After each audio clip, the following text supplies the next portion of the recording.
Make sure you don't make one of these mistakes when you're trying to put on that muscle. Hey everyone, it's me, Chris from Body Nova Fitness Coaching. And today we're going to talk about some of the common mistakes that people make when trying to build muscle.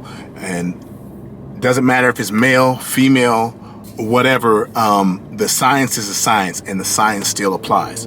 And a lot of people when trying to build muscle make most of these same mistakes here. Okay, this first one primarily comes from trying to wing it, because most people, they have no idea how much they eat and they have no idea how much protein they eat. So they don't know where they're at. So they definitely don't know where to go. So that first mistake is they don't eat enough protein. And the protein is going to be big because just for the simple fact that your muscles are made of protein. So most people, when they try to go on weight gain diets, they just try to eat a whole bunch of calories, not trying to figure out where these calories are coming from, or not trying to make sure they get enough protein. They just get enough calories. Not understanding is you're going to have protein to make muscle, because muscle is made of protein. Very simple. Okay, so most people do not eat enough protein. So it's going to be very difficult for them to build muscle and very difficult to recover from the workouts that they need to do so they can build muscle or give their body a reason to build muscle. So if you're someone who has high body fat and you're trying to build muscle, protein winds up making that an easier way to go, because you might not handle carbs as well, and fats may not be a greater option, or may not be the smartest option. So you can always go protein. You're going to have at least a gram per pound a day, every day. And in some cases, if you have high body fat, you can go as high as 2 grams, but usually a gram and a half per pound is good. And again, you can do that in stages. 1 month could be gram per pound. And, the second month or second 2 months, it could be 1.25 grams per pound, times your body weight, right? And then the next 2 months, 1.5. That's a very simple scale, but that'll lead me on to the next one. The next of the most common mistakes is that when you lift, you have very little time under tension, okay? And where this comes from is there is a difference between how Olympic lifters lift versus power lifters versus bodybuilders. Okay, so even if you may belong or your passion is in the other groups, you may have to expose the muscles to more time under tension in order to make your muscles need to grow, because you have to give your muscles a reason. You can't just build muscle. Your body's not going to give you anything that you didn't work for. So you have to give it a reason to grow. And one of those methods of progressive overload, or one of those areas that you could promote growth, is increasing time under tension. So when you're lifting, you're not just trying to lift the weight as fast as you can all the time. You're lifting slow. You're lifting slower, or maybe fast on the positive, or the concentric. You're lowering the weight slowly, which would be on the negative there, and maybe holds. Like sometimes when I have people do glute bridges, they'll do the hold at the top position of the glute bridge or the hip thrust, so that increases time under tension and make those muscles work harder. It's not always about lifting more weight, or not only about lifting more weight. If you can make the muscles work harder, it works to your advantage for building muscle. And that's where powerlifting and Olympic lifting is different than bodybuilding or physique sports. Anytime you want to look good, think it's bodybuilding. Because in those sports, you want to make the weight, lift the weight as easy in the easiest fashion as possible. In the others, you want to make 20 pounds seem like 200, whereas in powerlifting, Olympic lifting, you want to make 200 feel like 20 pounds, okay? You want to do the work when you're a physique athlete, okay? The next reason is you train too much, or you overtrain. You outtrain your nutrition, okay? and this could be a combination, because when people, again, have no idea where they're at or where they've been coming from or where they should be. So they just think eating more, but they don't know how much more it really is, so that's why I'm big on tracking, so that you can say, okay, I'm supposed to eat 3,000 calories. Okay, and then you go about a way to fill out 3,000 calories, whether it's all solid food, which is great. That's the optimal way to go, or if it's you mix protein drinks in, which can give you some advantages, could be some convenience. Back in the day when I worked in a nutrition store, it was popular for everybody to have 6 meals a day. We would just go solid food meal, protein drink, solid food meal, protein drink, solid food meal, and then maybe a third protein drink, and divide their protein intake by 6, and make sure that you had at least your minimum protein intake, which again could be a gram per pound of protein in each meal, so that you're going to hit your target. But you'll need to weigh, measure, and track your foods to make sure that you're getting enough, because I haven't met anyone yet who has never tracked, weighed, and measured their foods who has been able to guess and even be within 20%. So if it has to happen, if the muscle building has to happen, you need to weigh and measure your foods, and make sure that you eat enough, and then also make sure that you eat enough to match your training. You can't, if you train too much, you train more than your body has the ability to recover from, you can't build back up the muscle. You have to be balanced to build back up the muscle that you need to get the gains that you're searching for. Also, you're going to need rest days. Like, most people cannot work out and recover. You can do it. Like, the mental part of actually completing the workout is, you can do that. That's not the problem. It's the recovery. So the recovery is what the big deal is. So work out more than 3 days in a row and recover from those workouts. Okay. So you got to take your breaks. I'll probably do it 3 days on, 1 day off, 2 days on, 1 day off, some sort of deal like that. So we're getting recovery, because you have to recover in order to build the muscle. There's no way around it. Your body has to have what it needs, and it has the rest it needs, because it doesn't build while you're working out. It builds while you're at rest. Next reason, you don't apply any type of progressive overload to your workouts. Okay, most people, when they work out, they don't have programs, or they don't run programs to write workouts, and they have a thing. They have a thing that they think solves all the problems all the time. So if it's 3 sets of 10 to 12, everything is 3 sets of 10 to 12. They don't apply any progressive overload. Now, most people think progressive overload is just about adding more weight, and it's not. It's different ways that you can change your program, or change your workout, or your sets or reps or whatever, to force your body to give you the adaptations or the growth, whatever, in this case, that you want. Okay, so you can intensity, you can lift more weight.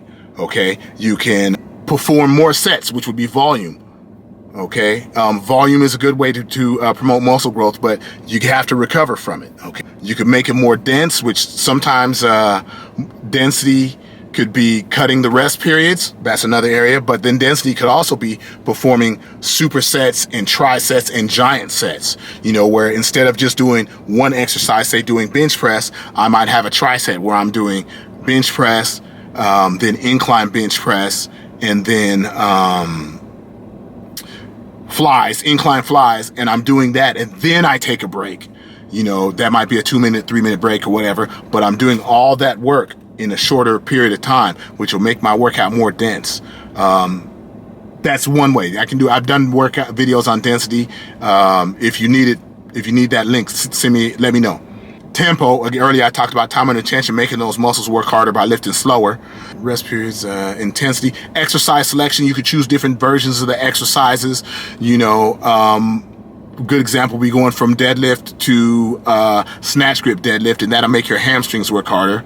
because you're working them over a longer range of motion. That'd be an example of exercise selection. There are various ways to incorporate progressive overload into your workouts so that you can force your body to adapt by building you muscle. You can shake it up, showing that what you used to do to it isn't on the same level as where you're going now. So that's another way to do that, is to make sure you apply progressive overload to your workouts. Which leads me to this one.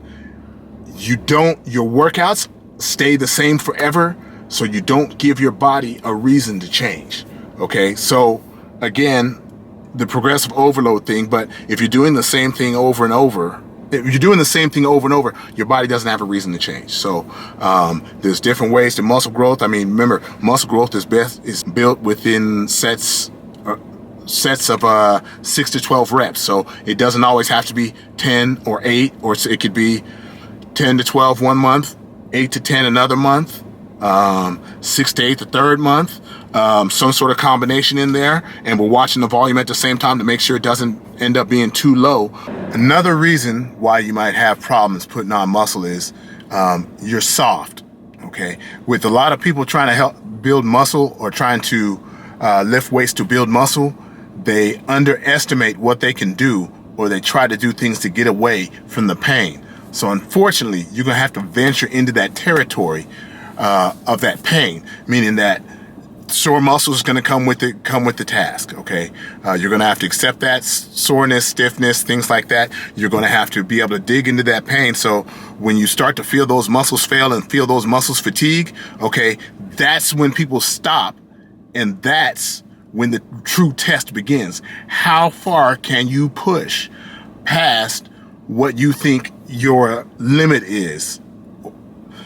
So because there was a study out there, and it was saying that most beginners tend to underestimate what they can do, and it was by 10 reps. It was something absurd, like 10 reps. It was a whole lot. It was a lot more than I thought. I was thinking it was somewhere around 4 or 5, which would be about 10-12%. By 10 reps, as much as 10 reps. So they would take a weight and say they can do this weight. This is a weight they could do 10 times. And when someone put the pressure on them and didn't let them stop, they did 20. Okay. And I see this play out over and over. Soon as they feel that pressure, they fold. Okay. So if you really want to build that muscle, you're going to have to get used to trying to push through and maintain your good form, even though those muscles feel like they're burning, or those muscles are feeling like they're going to fatigue and all that. You're going to have to push past that and dig a little bit deeper into that than what most people do. Because again, you have to give your muscles a reason to change. If you're staying in the safe zone, you're never going to change, because your body does not have a reason to. Muscle is like expensive to the body because it requires a lot of fuel and a lot of energy, so you have to make the body do it. Last but definitely not least, this is actually, if not the only one that may be as important as getting enough calories and getting enough protein, is going to be your sleep. Okay. Again, your body does not build muscle while you're working out. It needs you to sleep so it can recover and regenerate, help you build muscle. Okay, your hormones like growth hormone that also help your recovery. When's the largest spike in growth hormone? About 3-4 hours into your sleep. Okay, people who have poor sleep habits, they have crappy carb management. They're more insulin resistant. Okay, so their body isn't real good at getting carbs and stuff like that to the right place. So if carbs are the most optimal source of energy to fuel during your workouts, especially intense workouts like lifting weights, when you're supposed to be trying to build muscle. Okay, so that is one of the things associated with bad sleep. Okay, what else is associated with bad sleep? Low testosterone levels. Okay, so if you have crappy testosterone levels, it is much harder to put on muscle. This is another reason why your sleep has to be good. And addition to that, your cortisol levels rise, which makes it much harder to build muscle, It may also be easier to help you tear down muscle. And then as you get poor sleep, your cortisol levels raise because you haven't given enough rest to get through the day. So your body has to create energy to get you through the day. And the cycle just continues over and over and over until you disrupt it and decide, I'm going to get some sleep. Okay. So you would invest in your sleep. I'm big on taking zinc and magnesium. Now you could do ZMA, but I take more than what's in ZMA. So it's just cheaper for me to buy actual magnesium, like magnesium glycinate, and actual zinc, like picolinate or something like that, where it's an amino acid afterward. But more on that in another video. I take that, some melatonin, and some vitamin C right before I go to bed, and that helps me get deeper sleep. Okay, and that also goes along with eating enough, making sure you eat enough, because some people, when they don't eat enough, it's harder for them to sleep. Okay, so but that sleep is very important. Okay, the growth hormone levels, the testosterone levels, the time to give your body to build and recover, that's largely to do with the quality of your sleep. I know it's an internet thing out there to try to be a tough man. Oh yeah, you'll never get a good night's sleep. You'll never 8 hours a day. That's not smart. It's like all of them are dumb. And look at most of them saying that. If they're actually living it, most of them are obese. There is a high incidence of people who have poor quality sleep, and their obesity levels are always really high with that low quality sleep, especially even shift workers, people who basically work all night and try to sleep during the day. If their room isn't dark enough, their sleep is poor, and they have a higher incidence of diabetes and things like that because of their sleep. Okay, so again, to recap the reasons, okay, don't make these mistakes. If you're making them, correct as many as you can, and as you correct them, you'll make progress. One, not enough calories. Okay, you have to have enough calories to build muscle. And on top of having enough calories, that means you just can't pick out 4,000 calories a day at Taco Bell. You got to make sure you're getting enough protein. Your muscles are made up of protein, so your body is going to need to have protein to rebuild that muscle that you're breaking up one for exercise, and then build more on top of that. Thirdly, making sure you're tough enough and you don't just fail soon as things get slightly uncomfortable for your workouts. All right. You need to have some sort of progressive overload with your workouts. Your workouts have to be advanced and moving forward. Are you performing more volume? Are you lifting heavier weights? Are your workouts more dense? Some of those things you have to give your body a reason to change. You have to say, hey, this level that you're at, we're taking it to the next level. So you need to give me some more muscle so that I can get what I want, so I can look good this summer. So yeah, you have to change that. So you have to have some sort of progressive overload. And I have videos on this. If you need to see them, shoot me a message and I'll send you the links. Making sure you don't overtrain, which includes not only working out too much, as in too much volume, okay? It could be too frequently, or it could be, too frequently. So you're making sure you're getting enough rest. You're not working out too many days in a row, so that your body has a chance to recover. Okay, if your body doesn't recover from the workouts, it's going to be really hard to build muscle. Okay, and last but definitely not least, you got to get that sleep. Oh, sorry. You got to get that sleep. Okay, if you're not sleeping enough, most of those hormones that help you break down muscle tissue. Okay, if you don't get enough sleep, you increase those. Most of those hormones that help you build muscle and recover from workouts. If your sleep is bad, those are going to be low, and the ones that tear you down are going to be high.